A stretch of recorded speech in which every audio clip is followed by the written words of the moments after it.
let us try to understand what altitudes are and whether or not they meet at a point. Consider a triangle ABC. If a segment AD is drawn from vertex A to its opposite side BC such that it is perpendicular to BC, then it is called an altitude. So AD is one of the altitudes of this triangle. Remember, it only has to be perpendicular to the side. D may or may not be the midpoint of segment BC. Similarly, let segment BE be the altitude from point B to segment AC. Now, if the altitude from point C to segment AB passes through this point, we can say that the altitudes of a triangle are concurrent. Let CF be the altitude to segment AB, and we can see that it passes through the point of intersection of AD and BE. All the altitudes of the triangle pass through one single point. Let's name that point O. Let's analyze this figure. Segments AD, BE and CF are the altitudes of this triangle which meet at one single point. And the point where all the altitudes meet is called the orthocenter.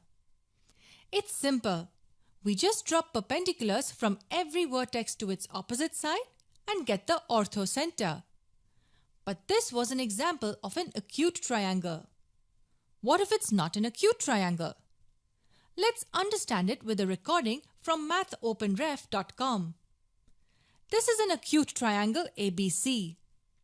3 perpendiculars are drawn from each vertex to the opposite side and all the altitudes meet at the orthocenter which lies inside the triangle. Does the orthocenter always lie inside the triangle? Let's move vertex A towards the left to form a right angle at B. Now it gets interesting. This is the altitude from vertex B to the opposite side AC. But what about the other 2 altitudes? Where does the orthocenter lie? This segment from vertex A to BC is one of the altitudes. This altitude does not lie in between B and C, it lies on point B. And this segment is the altitude from vertex C to segment AB, and again it meets segment AB at point B. All the 3 altitudes meet at point B. In a right-angled triangle, the vertex at the right angle will be the orthocenter. Let's make it even more interesting. We move vertex A leftwards to make angle B obtuse. This segment is an altitude from vertex B to side AC. But to drop a perpendicular from vertex A to segment BC, we had to extend CB. So this segment becomes the altitude from vertex A. Similarly, to drop an altitude from vertex C, we had to extend AB.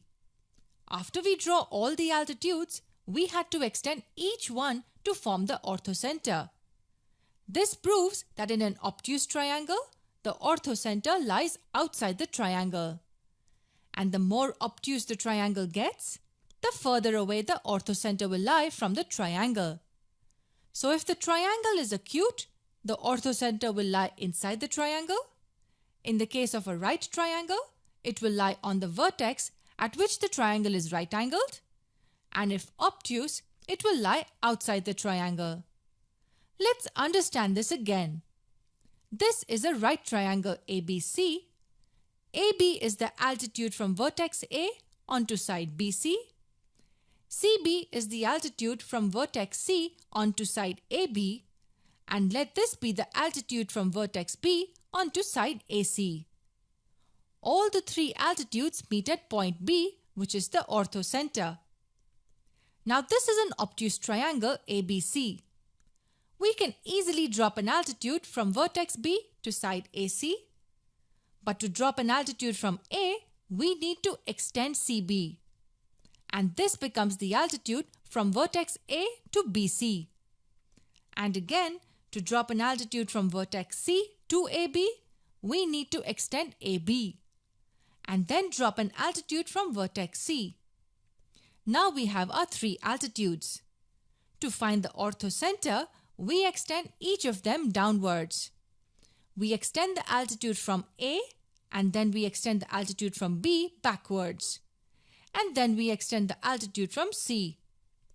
All of them meet at one point, which is the orthocenter.